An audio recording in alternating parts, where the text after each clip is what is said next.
오늘 우리에게 주신 하나님의 말씀은 에베소서 6장 1절에서 4절까지의 말씀입니다. 여러분 함께 한 목소리로 봉독하도록 하겠습니다. 읽겠습니다. 자녀들아, 주 안에서 너희 부모에게 순종하라. 이것이 옳으니라. 내 아버지와 어머니를 공경하라. 이것은 약속 있는 첫 계명이니 이로써 내가 잘되고 땅에서 장수하리라. 또 아비들아, 너희 자녀를 노엽게 하지 말고 오직 주의 교훈과 훈계로 양육하라. 아멘. 성경은 하나님의 말씀입니다. 오늘 말씀을 보기에 앞서서 여러분에게 새로운 관점을 하나 소개하려고 합니다. 그래서 오늘 설교 말씀이 서두가 굉장히 좀 긴 편이거든요. 그래서 잘 들어주시고 생각하시고 어떠한가 한번 깊게 생각해 보시면서 따라오시면 참 좋을 것 같습니다. 먼저는 구원부터 시작하려고 합니다.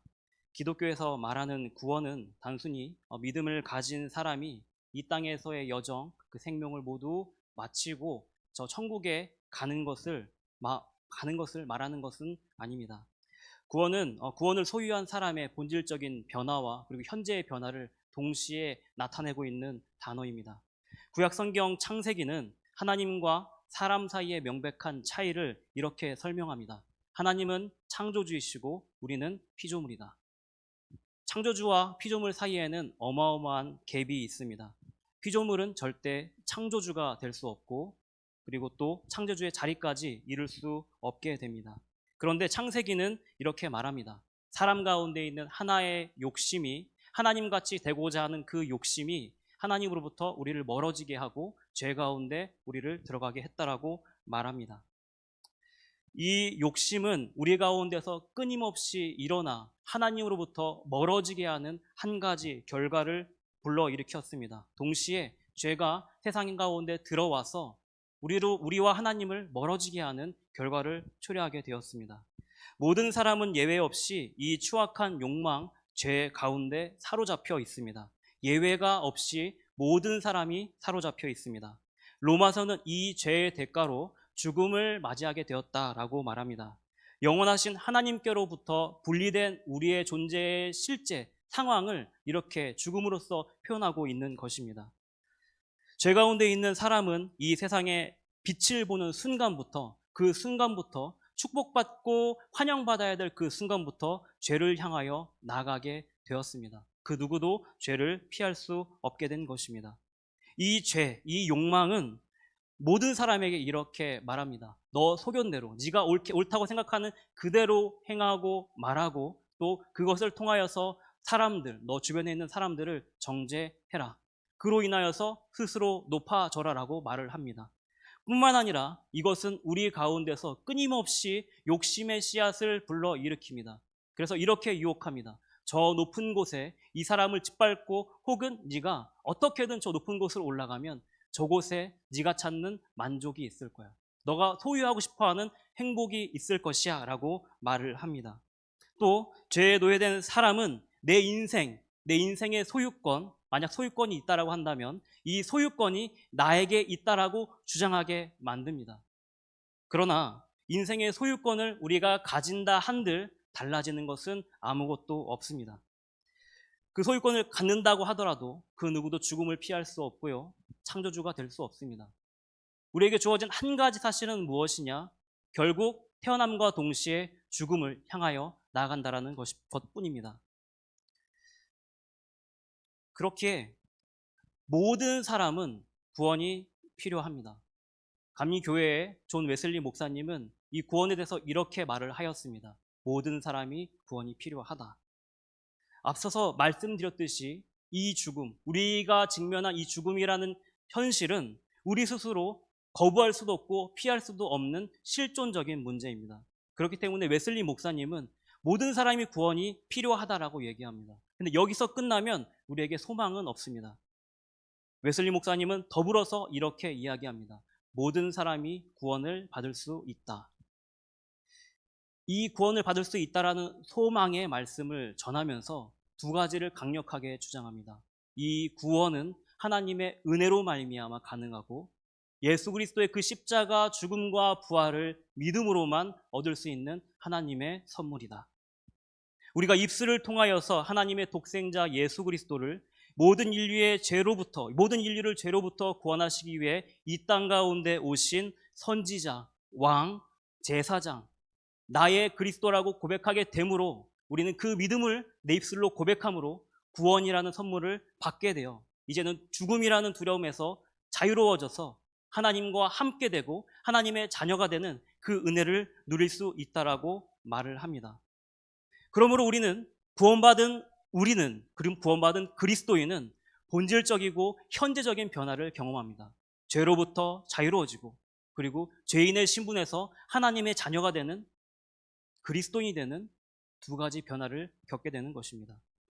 여기까지 들으시면 아주 평이한 기독교 구원에 대한 가르침이다라고 생각하실 것입니다. 저는 처음부터 감리교회에 있던 사람은 아닙니다. 저의 처음 교회는 장로교회였거든요. 장로교회에서는 이 구원의 교리에 특별히 다른 것을 하나 덧붙이는데 그것이 무엇이냐면 예정이라는 것입니다. 이 예정이 주는 강력함이 있습니다. 무엇이냐면 구원의 확신을 더 강하게 만들어서 흔들리지 않게 하려는 것입니다. 저는 사람에 대한 연구를 굉장히 좋아하는데 우리 학생들에게 이런 얘기를 합니다. 우리가 믿음을 가질 수 있을까? 라고 학생들에게 물어봅니다. 더불어서 사람의 실존에 대해서 이렇게 설명을 합니다. 우리는 감정, 환경, 그리고 여러 가지 그 밖에 모든 것에 끊임없이 흔들리는 존재야. 우리가 흔들리는 존재임에도 불구하고 내가 믿음을 가진다라는 게 과연 가능한 것일까?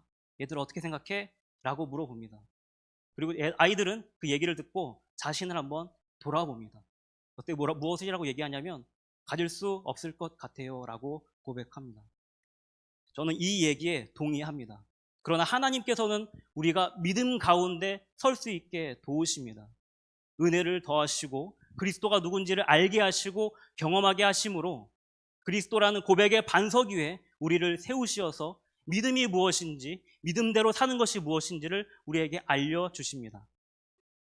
이건 차치하고요. 장로교의 이 구원의 교리와는 전혀 다르게 웨슬리 목사님은 예정이라는 것을 쏙 빼고 이렇게 얘기합니다. 아까 말씀드렸다시피 모든 사람은 구원이 필요하고 모든 사람은 구원을 받을 수 있다. 하나님의 은혜와 그리스도 예수를 믿는 믿음 가운데서. 성경은 하나님을 이렇게 말을 합니다. 하나님은 사랑이시다. 사랑이신 하나님, 하나님의 사랑으로부터 소외된 자가 단 한 명도 없다라는 것.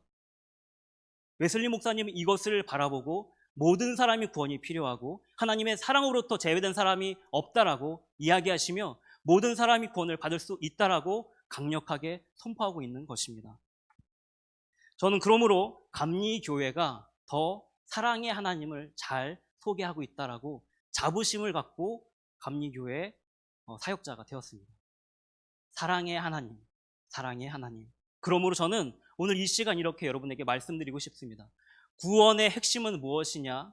천국 가는 것이 아니라 사랑의 하나님을 경험하는 것. 그 사랑의 본질을 내가 소유하게 되는 것.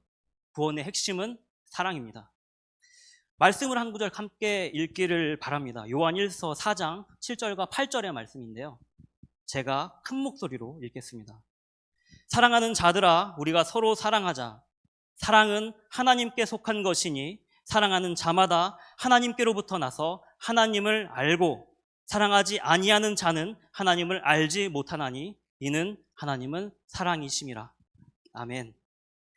구원의 참된 기쁨을 누리기 위해서 저는 여러분에게 사랑할 것을 권면하겠습니다. 또한 말씀과 같이 우리가 하나님을 온전히 알기 위해서 우리에게 필요한 것은 무엇이냐? 여러분 이 시간 잠깐 앞뒤에 계신 우리 지체들 한번 쳐다보시겠어요? 사랑스러워 보이십니까? 사랑스러워 보이세요? 우리 가운데 사랑이 있어야 합니다. 우리 가운데 사랑이 있어야 하나님을 알 수가 있습니다. 저는 오늘 본문 말씀을 살펴보기에 앞서 이 사랑의 관점에 대해서 조금 더 여러분에게 설명드리고자 합니다. 사랑은 무엇일까? 사랑으로 우리가 무엇을 할 수 있을까? 또 하나님의 사랑, 이것을 발견하게 되었을 때 말씀이 어떻게 보이는지 한번 잘 들어보시고 함께 은혜를 나눴으면 좋겠습니다. 우리가 사랑 없이도 교회에서 여기저기 교회 여러 가지 여러 구역에서 봉사를 할 수 있다라는 거 아십니까? 헌신할 수 있다라는 거 아십니까? 사랑 없이도 우리 할 수 있어요. 웨슬리 목사님이 당시에 10살쯤 기독교 서적, 정말 유명한 기독교 서적을 읽다가 마음에 감동이 와서 이렇게 고백했다고 합니다. 하나님, 제가 하나님의 영광을 위해 살겠습니다. 이 고백을 한 이후에, 지적인 회심을 한 이후에 웨슬리 목사님은 정말 하나님의 영광을 위해서 열심히 살았습니다. 그가 나이를 좀 더 먹고 영국에 있는 옥스퍼드 대학의 교수로 들어가게 되었을 때 그곳에 있는 대학생들과 함께 시간을 정해서 하나님의 말씀을 보고 말씀을 연구하고 말씀대로 살려고 지역과 그리고 심지어 교도소까지 찾아가서 봉사하고 하나님의 영광을 위해서 끊임없이 수고했습니다. 여기까지의 행적만 봤을 때는 영락없이 그리스도인입니다. 누구도 이분이, 그리고 웨슬리 목사님을 따르는 대학생들이 너희 그리스도인들 아니야 라고 말할 수 없을 정도로 정말 누구보다도 그리스도인이 되려고, 그리고 하나님의 영광을 위해 살려고, 하나님께 열심으로 살려고 그들은 노력하고 수고했습니다. 그런데 웨슬리 목사님의 한 설교문에는 그때 자신에 대하여서 이렇게 고백하는 것을 알 수가 있는데, 제가 그 고백문을 가져왔습니다. 이렇게 웨슬리 목사님이 고백합니다. 모든 일에서 하나님의 뜻을 행하려고 마음으로부터 바라고 믿음의 선한 싸움을 싸우시오. 그래서 영원한 생명을 얻으시오라는 말씀을 갖고 나를 불러주신 하나님을 기쁘시게 하려고 부단히 노력했습니다. 그러면서도 또한 나 자신의 양심은 성령 가운데서 나에게 이렇게 말했습니다. 너가 그렇게 수고하고 있는 그 기간, 너는 단지 명목상의 그리스도인이다. 단지 열심만 갖고 수고하고 있는 그리스도인 같은 사람일 뿐이다. 물론 이후에 웨슬리 목사님은 영적 회심을 하게 됩니다. 진정으로 하나님을 만나게 되고요. 그리스도가 나를 위해 죽으셨다라는 것, 또 그리스도가 나를 위해 사셨다라는 것을 깨닫게 됩니다. 그 체험 가운데 이전에는 없었던 정말 온전한 그리스도인이 가져야 하는 두 가지를 발견하게 됩니다. 그것이 무엇이냐 하면 먼저는 하나님 사랑입니다. 두 번째로는 이웃 사랑입니다. 이전에는 하나님의 열심을 위해서 열심을 냈습니다. 하나님께 누가 되지 않으려고 말씀대로 살려고 부단히 노력을 했습니다. 이는 바리새인들도 하던 것입니다. 만약 바리새인들에게 외식하는 모습이 나타나지 않았다라면 예수님께서 그들을 보시고 이 독사의 자식들아 라고 말씀하지 않으셨을 것입니다. 만약 바리새인들이 그 말씀을 지키는 가운데 하나님을 향한 사랑과 그리고 이웃 사랑을 갖고 있었다라고 한다면 그들은 누구보다도 칭찬받아 마땅한 자들일 것입니다. 예수님을 만나기 이전에 웨슬리 목사님도 동일했습니다. 열심은 있었지만 본질이 없었고요. 지식은 있었지만 그것을 하나님의 사랑으로 또 이웃 사랑으로 드러낼 그런 힘은 없었습니다.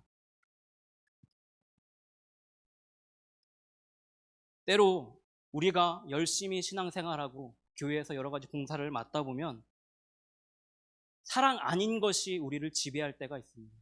그것에 억눌려서, 그것에 함몰돼서 그것에 열심히 나아갈 때가 있습니다. 때론 그것이 우리를 끊임없이 채찍질할 때가 있습니다.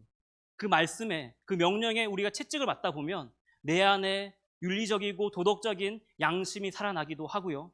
그리고 그것을 이루고자 하는 성실도 나타나기도 합니다. 그런데 그 안에 사랑이 없다라고 한다면 오늘 웨슬리 목사님의 고백과 같이 명목상 그리스도인일 뿐일 것입니다.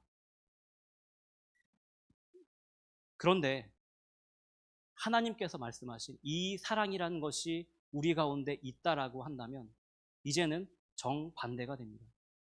사랑은요, 하나님의 영광을 위해서 일하게 만듭니다. 어떻게 일하게 만드느냐? 기꺼이, 자발적으로 그 사랑이 우리를 이끌어서 하나님의 영광 가운데를 끊임없이 초대하고 밀어넣습니다. 그 가운데서 하나님을 발견하고요. 그 사랑으로 이웃을 사랑하는 것입니다. 자동차가 움직이기 위해서는 자동차 안에 연료가 있어야 합니다. 그리스도인이 하나님의 일을 하기 위해서 무엇이 필요할까요? 도덕성입니까? 윤리입니까? 아니면 성실함입니까? 아닙니다. 저는 사랑이라고 강하게 여러분에게 선포하고자 합니다. 이 사랑이 있어야 우리는 하나님의 일을 할 수 있습니다. 앞서 말씀드렸다시피 하나님께서 우리에게 요구하시는 사랑은 세상의 사랑과 너무나도 다릅니다. 저는 이것을 180도 다르다라고 여러분에게 말씀드리겠습니다. 우리가 하나님과 이웃을 온전히 사랑하기 위해서 우리에게 필요한 것은 무엇일까요? 저는 먼저는 예수님이라고 말씀드리고 싶고, 그 사랑의 본질, 사랑의 모습을 알고자 한다면 예수님께서 어떻게 사랑하시고 어떻게 말씀하셨는지를 알아야 한다라고 여러분에게 말씀드리겠습니다. 그것을 우리가 확인하기 위해서는 성경을 봐야 합니다. 성경을 지금 다 읽을 수 없으니 제가 발견한 것들만 여러분에게 말씀드리겠습니다.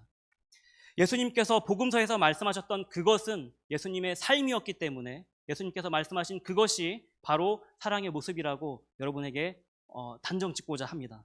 예수님께서 어떻게 하나님을 사랑하셨는가? 마음과 뜻과 힘을 다하여 하나님을 사랑하셨습니다. 조금 더 길게 얘기해 보면 사람의 몸을 입고 온 예수님께서는 그 안에 단 한 가지만 있었는데 그것이 무엇이냐? 자신의 혼과 영과 육, 그 모든 것을 다하여 하나님의 사랑과 하나님의 뜻만을 품으시고 그 가운데서, 그 공생의 가운데서 하나님의 뜻을 이루어 가시면서 하나님과 함께 더불어 기뻐하셨습니다. 예수님 안에 있던 것은 이거라고 저는 보입니다.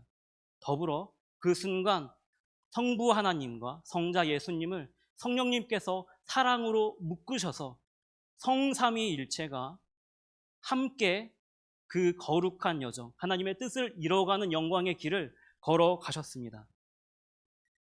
예수께서 십자가에 달려 돌아가실 수 있었던 것은 저는 그 사랑이 있었기 때문이라고 믿습니다.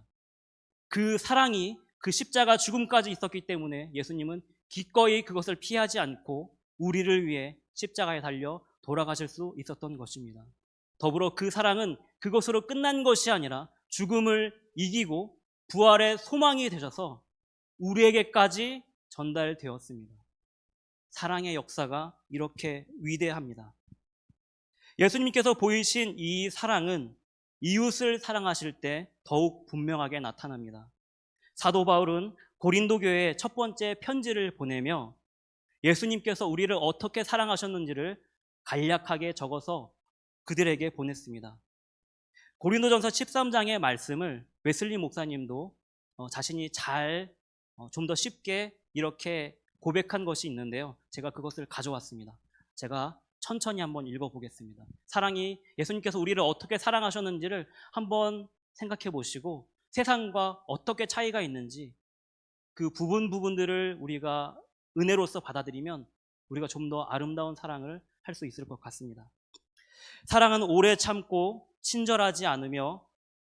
친절하며 시기하지 않으며 판단에 있어서 경솔하거나 성급하지 않습니다. 그것은 교만하지 않으며 모든 사람 가운데 자신을 가장 작은 자로 모든 사람의 종으로 생각합니다. 사랑은 무례히 행하지 않으며 오히려 모든 사람에게 대해서 모든 사람과 같이 되는 것입니다. 그것은 자신의 이익을 구하지 않고 다른 사람의 선만을 구하지만 그것은 그들로 구원을 받게 하기 위해서입니다.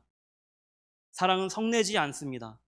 사랑은 분노를 내쫓습니다. 분냄이란 사랑에서 완전하게 되지 않는 일이기 때문입니다. 그것은 악을 생각하지 않습니다. 불의를 기뻐하지 않고 진리를 기뻐합니다. 모든 것을 참고 모든 것을 믿고 모든 것을 바라며 모든 것을 견딥니다. 아멘. 세상이 말하는 사랑은 제가 봤을 때 자기중심적입니다.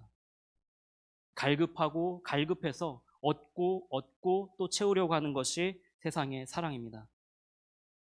텅 빈 나를 바라봤을 때 그 텅 빈 자체, 그것을 견딜 수가 없기 때문에 끊임없이 나를 채우려고 하는 것이 세상의 사랑의 모습이라고 보입니다. 그러나 그리스도께서 우리를 사랑하신 모습 속에서는 나로부터 벗어나 외부로 그리고 이웃에게로 퍼져나가는 그 사랑의 모습을 볼 수 있습니다. 예수께서 보이신 이 사랑은 이타적으로 보입니다. 그러나 예수님의 사랑은 절대 이타적일 수 없습니다. 또한 제가 여러분에게 이타적인 사랑을 하십시오라고 말한다면 저는 거짓말쟁이일 것입니다. 저는 예수님께서 보이신 이 사랑을 범람이라고 말씀드리고자 합니다. 넘치는 사랑. 이미 예수님 안에는 함께 동행하시는 하나님 그리고 성령님, 이 완벽하신 연합 가운데 넘치는 사랑이 있었습니다. 세상을 만드실 때 모든 피조물을 만드신 이유가 무엇이냐? 하나님이 부족하셨기 때문이 아니라 그 사랑의 넘침의 결과가 우리라고, 이 세상이라고 말을 합니다. 똑같이 예수님께서 베푸신 이 사랑은 이타적을 뛰어넘어서 완벽한 사랑으로 넘치는 사랑이 세상 가운데로 흘러나가는 것입니다. 이타적일 수 없고 오히려 이타적인 것 이상 완벽한 사랑으로 우리 가운데 오신 분이 바로 예수님입니다. 주께서 사랑하시는 성국의 성도 여러분, 여러분이 예수 그리스도를 주로 고백하여 하나님의 사랑을 깨닫고 경험하며 이제 하나님의 사랑하는 존재가 되셨다면 여러분의 사랑의 모습을 가꾸고 그리고 다듬어 가십시오. 내가 어떻게 사랑하고 있는지를 한번 돌아보시고 내 안에 있는 사랑과 말씀이 우리에게 말하고 있는, 권하고 있는 사랑의 모습이 어떠한지 한번 생각해 보십시오. 우리 가운데 이 사랑이 없다면 우리는 세상의 사랑과 전혀 다를 바가 없을 것입니다. 교회 가운데 있지만, 공동체로 모여서 예배를 드리지만 나의 갈급함과 나의 만족을 채우기 위해서 끊임없이 서로 잡아먹고 헐뜯고 이익과 만족을 위해서 서로를 착취할 것입니다. 그리스도 안에 있는 사랑, 그리스도인이 취해야 하는 사랑의 모습은 무엇이냐? 하나님으로 만족한, 하나님으로 가득한 그리스도께서 우리에게 보이신 그 사랑이 우리 가운데 있어야 하는 것입니다. 고린도전서 13장의 이 사랑의 모습이 우리 가운데, 여러분 가운데, 내 가운데 나타나도록 여러분 사랑을 연습하시고 또 사랑을 구하십시오. 오늘 말씀으로 이제 드디어 들어가겠습니다. 오늘 말씀 다시 한번 읽겠습니다. 제가 읽겠습니다. 자녀들아, 주 안에서 너희 부모에게 순종하라. 이것이 옳으니라. 내 아버지와 어머니를 공경하라. 이것은 약속이 있는 첫 계명이니 이로써 내가 잘되고 땅에서 장수하리라. 또 아비들아, 너희 자녀를 노엽게 하지 말고 오직 주의 교훈과 훈계로 양육하라. 아멘. 사도 바울은 에베소 교회에 편지하며 에베소의 교인들이 예수 그리스도의 사랑 안에서 한 몸, 한 교회가 되길 소망하였습니다. 어찌 보면 각자 다른 사람이 한 몸이 된다는 것은 절대 불가능해 보입니다. 정말 서글프게도 우리 성국교회도 그러한 것 같아 보일 때가 종종 있습니다. 서로 살아온 배경이 다르고 생각이 다르고 성별이 다르고 그리고 또 부모가 다르고 배운 것이 다르고 학교가 다르고 친구가 다르고 그리고 내가 먹는 것이 다르고 좋아하는 것이 다르고 다른 것 투성인데 한 몸, 한 교회를 이룬다라는 것, 이것은 사람의 힘으로, 사람의 능력으로는 불가능해 보입니다. 또 간혹 이 힘듦 때문에 이렇게 말씀하시는 분들도 있습니다. 우리가 교회 다니는 거 하나님 보고 다니는 거지. 저는 그런데 아까도 말씀드렸지만 상호 간의 사랑이 없다면 우리는 하나님을 알 수 없고 하나님을 사랑할 수도 없을 것입니다. 하나님께서 우리에게 주신 지체, 공동체, 그리고 속, 여러 가지 모임들, 이 가운데서 예수님께서 보이신 사랑이 나타나지 않는다면 평생 가도 하나님의 사랑이 무엇이다라고 말할 수 없을지도 모릅니다. 그렇기 때문에 우리에게 필요한 것은 무엇이냐? 한 몸, 한 교회가 되는 것인데 이 불가능한 것을 사도 바울은 강건하게 권면하며 에베소 교회에 권면하며 이렇게 조건을 이야기합니다. 그것이 무엇이냐? 그리스도 안에서, 그리스도의 사랑 안에서 한 몸, 한 교회가 되는 것이다. 주께서 우리에게 보이신 그 사랑 안에서 성부와 성자와 성령이 하나이듯 우리도 하나가 되라고 명령하신 것입니다. 나의 만족과 유익을 얻으려는 사랑 안에서 우리는 절대 한 몸, 한 교회를 이룰 수 없습니다. 그것을 세워갈 수조차 없습니다. 만약 이것이 우리 가운데 있다면, 이것이 내 가운데 있다라 한다면 우리는 절대 교회를 세워나갈 수 없을 것입니다. 그러나 우리가 비로소 나의 욕심 너머에 나를 채우시고 나를 만족하시는 하나님을 경험하게 된다면, 그리스도 예수 안에서 그 구원이라는 거룩한 감격 가운데서 하나님을 만나게 되고 하나님의 사랑을 경험하게 된다면 비로소 우리는 그때 한 몸, 한 교회, 주께서 원하시는 그 사랑이 넘치는 교회를 이뤄갈 수 있을 것입니다. 또한 이 사랑 안에서만 우리는 하나님을 본받는 그 기쁨의 삶, 영광의 삶을 살아갈 수 있을 것입니다. 빛의 자녀로 살아간다는 것은 우리의 노력이나 행동이 아닌 이 사랑 안에 우리가 거할 때 내 안에 넘치는 하나님의 사랑이 범람하여서 사랑이 흘러나갈 때 비로소 가능한 것입니다. 남편과 아내 이 질서도 마찬가지고요. 그리고 상사와 부하도 마찬가지입니다. 우리가 마귀들을 대적하여 싸우는 것도 혈과 육의 싸움이 아니야. 하나님의 은혜 가운데서 우리가 이 사랑을 경험할 때 사랑의 지혜 가운데서 행하는 것입니다. 오늘 말씀 가운데 나왔던 자녀와 부모의 관계도 마찬가지입니다. 부모 되신 성도 여러분에게 저는 이렇게 권면드립니다. 여러분이 예수님을 통하여 충만해진 그 사랑, 넘치는 그 사랑이 자녀들에게 흘러나갈 때 자녀들이 여러분의 그 사랑을 보고 여러분 가운데 있는 그리스도를 보고 여러분에게 순종할 것입니다. 또 그 사랑의 가마가 되어서 여러분의 신앙생활, 여러분 가운데 있는 그리스도의 그 사랑을 보고 여러분을 존경할 것입니다. 또한 자녀들에게 세상의 헛된 것을 강요하지 않게 되시기를 당부드립니다. 우리가 세상의 것과 동일하게 자녀들을 가르친다면 이곳이 하나님의 말씀이 세상과 다를 바가 무엇이 있겠습니까? 오늘 바울은 이렇게 말합니다. 주의 교훈과 또 주의 훈계로 양육한 것만으로도 충분하다. 또한 그리스도 안에 있는 자녀 여러분께도 저는 이렇게 말씀드리고자 합니다. 여러분 또한 그리스도 안에 있다라고 한다면, 그리스도의 사랑 가운데 있다라고 한다면 부모에게 순종하십시오. 이것이 옳은 것입니다.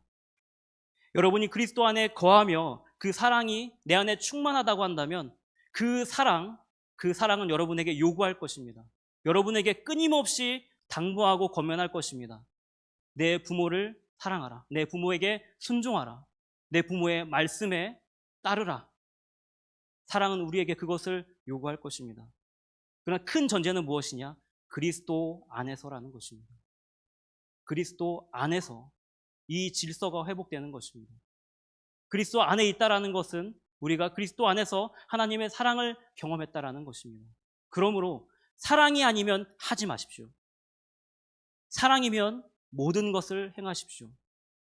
사랑이신 하나님 안에서, 사랑이신 예수 안에서 그 모든 것을 행하십시오. 말씀을 정리합니다. 저는 종종 학생부 친구들에게 나의 힘으로, 나의 능력으로 하나님을 사랑할 수 있을까라고 질문을 합니다. 아이들은 이 질문을 듣고 곰곰이 생각하다가 아니요 라고 대답합니다. 만약 우리가 나의 힘으로 하나님을 사랑할 수 있다라고 한다면 그리스도께서 이 땅 가운데 오실 필요도 없을 것입니다. 우리가 하나님을 사랑한다, 하나님을 찬양한다, 하나님을 예배할 수 있는 모든 이유는 예수께서 이 땅 가운데 오셨기 때문입니다. 예수께서 오셔서 그 사랑을 증거하셨기 때문입니다. 예수께서 오셔서 그 사랑을 넘치도록 우리에게 베풀어 주셨기 때문입니다. 이 모든 것이 길이요 진리요 생명이신 유일한 하나님의 독생자이신 예수님의 공로 때문입니다. 우리가 예수 그리스도를 사랑하게 되면 될수록 우리 안에 하나님의 사랑은 더욱더 커져 넘쳐나게 될 것입니다. 넘쳐나는 사랑을 경험한 사람은 그 사랑이 이끄는 대로 하나님 나라와 그 의를 위해 기쁘게 맡기신 것, 하나님께서 기쁘게 맡기신 것을 다시 기쁨으로 반응하며 이루어 나갈 것입니다. 그 길 가운데 나와 함께 하시는 하나님을 경험하는 사람이 누구인가? 사랑 안에 있는 자, 그리스도 안에 있는 자가 그것을 발견하게 될 것입니다. 우리 주 예수 그리스도께 사랑의 빛을 진 우리 성국의 성도 여러분, 다른 것을 마음에 두지 마시고 오직 그리스도 안에서만 거하십시오.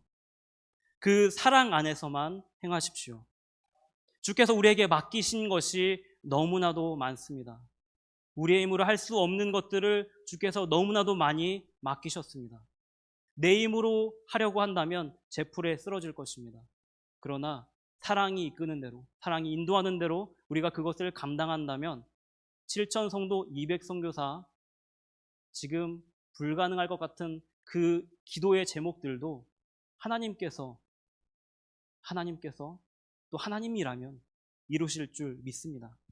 뿐만 아니라 지역사회 복음화, 그리고 우리가 섬겨야 할 서지방, 평택 서지방에 있는 비전 교회까지 넉넉히 감당할 수 있게 될 줄 믿습니다. 넘지 못할 큰 벽이 느껴질 때 우리가 해야 될 것은 기도하고 예배하는 것인데, 각자의 자리에서 기도하고 예배하는 것이 아니라 저는 이렇게 당부를 드리고 싶습니다. 힘써 모여서 이것을 이루어 가자라고 말입니다. 특별히 이것을 기억하시기 바랍니다. 사랑이라는 것은 절대 혼자 할 수 없습니다. 사랑은 누군가와 함께하는 것입니다. 그렇기 때문에 저는 이 말씀을 이렇게 이해합니다. 두세 사람이 주의 이름으로 모인 곳에 하나님께서 함께 계신다라고 말씀하지 않았습니까? 저는 이 두세 사람을 수적 모임으로 생각하지 않고 사랑할 대상으로 생각합니다. 두 사람 이상이 모여야 사랑할 수 있습니다. 두 사람 이상이 모여야 섬길 수 있습니다. 우리 가운데 있는 사랑이 드러날 때 누가 함께 하신다고요? 사랑이신 하나님이 함께 하시는 것입니다. 그러므로 우리가 예배할 때 홀로 예배하는 것은 건강하지 못합니다. 두세 사람 이상 모여서 서로 섬기고 서로 양보하고 서로 참으며 서로 인내하고 온유한 마음과 그리고 불의를 참지 않는 하나님의 공의로서 그렇게 예배할 때 우리 가운데 하나님이 드러나시는 것입니다. 육신의 정욕, 안목의 정욕, 이생의 자랑, 이 모든 것은 하나님께로부터 온 것이 아닙니다. 이것을 버리고 다시 한번 당부드립니다. 그리스도 안에, 그 사랑 안에 거하십시오. 그 사랑 안에 거하며 모이기에 힘써 하나님의 선하심을 밝히 드러내시고 또 우리 주를 기쁘게 하시는 우리 성국의 성도님들 되시기를 이 시간 간절히 소망합니다.